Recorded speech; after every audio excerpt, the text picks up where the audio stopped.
네, 이번 시간에 우리가 같이 공부해 볼 내용은 이항분포라고 하는 겁니다. 네, 이 이항분포를 공부하기 위해서는요, 예전에 배웠던 독립시행의 확률을 다시 한번 들여다볼 필요가 있어요. 선생님이 그 대본 그대로인데요. 다시 한번 봅시다. 결국 독립시행의 확률의 가장 대표적인 문제가 이런 유형이거든요. 주사위 한 개를 5번 던질 때 1의 눈이 2번 나올 확률, 몇 번 할 때 그 중에 몇 번 나올 확률을 묻는 문제였고, 각각의 시행이 독립적이었기 때문에 우리가 독립시행의 확률이라고 불렀던 겁니다. 그렇다면 이 문제의 답은 뭐였어요?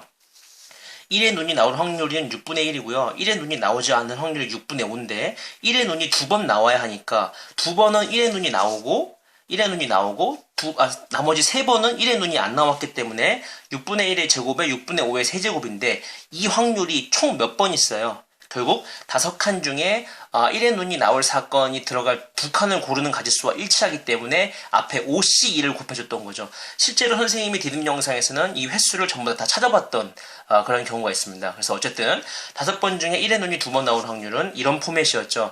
각각의 확률이 총 몇 번 있느냐? 5C2가지가 있기 때문에 앞에다 5C2를 곱해줬던 겁니다. 기억하십니까? 자, 그런데요, 이항분포는 이걸 약간 좀 일반적인 확률 변수와 관련된 얘기인데요. 무슨 소리냐면, 자, 똑같은 문제인데 문제를 한번 비교해 봅시다. 어떤 차이가 있습니까? 네, 이거는 주사위 한 개를 5번 던질 때 1의 눈이 2번이라고 딱 못을 박았다면 이제는 여기다가 확률 변수 x를 도입하는 겁니다. 무슨 소리냐? 주사위 한 개를 5번 던질 때 1의 눈이 나오는 횟수, 여기서 이항분포에서는 이 횟수라는 말이 굉장히 결정적인 포인트예요. 1의 눈이 나오는 횟수를 x라고 하면요, 이건 딱 이렇게 이 독립시행의 확률에서처럼 딱 한 가지 숫자로 못 박아지는 게 아니고 확률 변수 x가 도입이 됐기 때문에 이제 당연히 아주 자연스럽게 이런 확률 분포표가 등장을 하겠죠. 그렇게 되면 이 x는 뭐부터 뭐까지가 가능해요? 5번 중에서 1의 눈이 나오는 횟수는 당연히, 그렇죠, 안 나올 수도 있으니까 0번부터 5번까지가 가능한 확률 변수가 총 이렇게 6가지가 가능하겠습니다. 그러면 각각의 그 확률은 전부 다 독립시행의 확률을 따르겠죠. 그러니까 지금 내가 앞에서 보여줬던 바로 요거는 결국 5번 중에 2번 나올 확률이니까 1의 눈이요. 5번 중에서 1의 눈이 2번 나올 확률. 다시 말해서 앞에 나왔던 그 답은 여기에 적혀지겠죠. 그러니까 여기는 뭐였어요? 그렇죠. 5C2에 1의 눈이 2번이니까 6분의 1의 제곱, 나머지는 6분의 5의 세제곱 이렇게 되겠죠. 하나만 더 해볼까요? 주사위 한 개를 5번 던질 때 1의 눈이 4번 나올 확률이니까 마찬가지로 독립시행의 확률이고요. 그러면 5C4에 54가지가 있고 6분의 1의 4제곱에, 그렇죠, 6분의 5의 1제곱, 이렇게 확률을 구할 수가 있겠죠. 그래서 전부 다 여기도 이렇게 밑에는 다 이렇게 구할 수가 있겠네요. 그죠? 그렇게 되면 하나의 확률 분포가 완성이 되죠. 이렇게 몇 번 중에서 몇 번, 뭐 어떤 사건이 벌어진 그 몇 번의 횟수를 확률 변수 x라고 놓고 그렇게 확률 분포를 만들어 놓은 이러한 확률 분포를 우리가 뭐라고 부르냐면은 이항분포라고 불러요. 이항분포가 영어로 뭐냐면 바이노미얼 디스트리뷰션이라 그래서 앞글자 b를 따서 우리가 표현해 주는데, 이 상황을 한마디로 정리할 때 가장 결정적인 역할을 하는 건 5번 던졌다는 거 굉장히 중요하죠. 그리고 1의 눈이 나올 확률이 6분의 1이라는 사실도 굉장히 중요합니다. 그래서 이걸 우리가 표현할 때 b 5,6분의 1이라고 표시해줘요.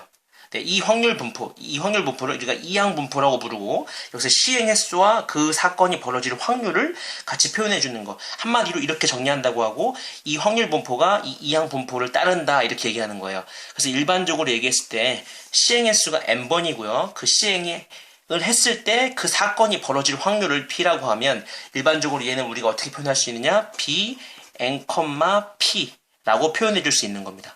그래서 결국 이항분포에서 가장 핵심은 뭡니까? 확률 변수가 뭐뭐가 나오는 횟수와 관련이 있다는 거예요. 이게 횟수가 딱 2면은 그냥 독립시행의 확률을 묻는 문제지만 그걸 x라고 표현해버리면 이렇게 확률 분포표가 완성이 되고, 이 확률 분포가 관련된 게 결국 이런 거를 이항분포라고 따로 부른다는 거죠. 그래서 이 표현할 때는 BMP 이렇게 표현하는 겁니다. 시행 횟수와 확률이 중요하다는 거. 그래서 이 문제를 한번 볼까요? 자, 어려워 보이지만 이해하면 충분히 할 수 있어요. 오지선다형 열문항으로 이루어진 시험에서요, 문항당 점수는 10점이고요. 시험 점수가 40점 미만이면 불합격이에요.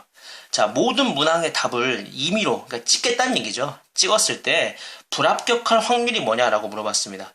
자, 소점 아래 넷째 자리에서 반올림하는 계산기를 사용하는 문제인데, 일단 열문항이고요. 그 중에서 얘가 맞히는 문제가 4문제 미만이 되면 결국 불합격을 한다는 얘기니까 확률 변수 x를 이렇게 도입해 보는 거죠. 정답을 맞힌 문항수를 x라고 표현하자면 이걸 확률 변수 x라고 놓자면 이 x는 뭘 따르게 됩니까? 10문항 중에서 정답을 맞힌 문항수를 우리가 x, 그러니까 정답을 맞힌 횟수와 관련이 있는 거죠. 그걸 x라고 놨으니까 얘는 이항분포를 따르게 돼요. 횟수와 관련이 있으니까요. 총 10문항 중에서 결국 정답을 맞힐 확률을 여기다가 적어주는 건데 정답을 맞힐 확률이 뭐야? 그치. 오지선다형이니까 정답을 맞출 확률은 5분의 1이 되겠죠. 그렇게 된다면 40점 미만이면 불합격이고 불합격할 확률을 묻고 있으니까 우리는 결국 정답을 맞힌 문항수가 4문제 미만이 되면 되는 거야. 그렇겠다, 그지? 그러면 결국 이건 뭘 얘기하는 거야? x가 하나도 못 맞추고요. 또는 문제를 한 문제 맞췄거나 또는 문제를 2문제 맞췄거나 또는 문제를 3문제만 맞췄거나 이렇게 되면은 전부 다 불합격하게 되는 거죠. 그래서 이 확률을 구하고 이 확률을 구하고 이 확률을 구하고 이 확률을 구한 다음에 다 더해주면 답인데 당연히 각각의 확률들은 전부 다 무슨 확률입니까? 독립시행의 확률이에요. 그죠? 자, 10문항 중에서 한 문제도 맞히지 못할 확률이니까 이건 결국 뭐가 됩니까? 10, C, 0에 맞출 확률이 5분의 1이고요. 맞추지 못할 확률이 5분의 4에 10제곱 이렇게 되는 겁니다.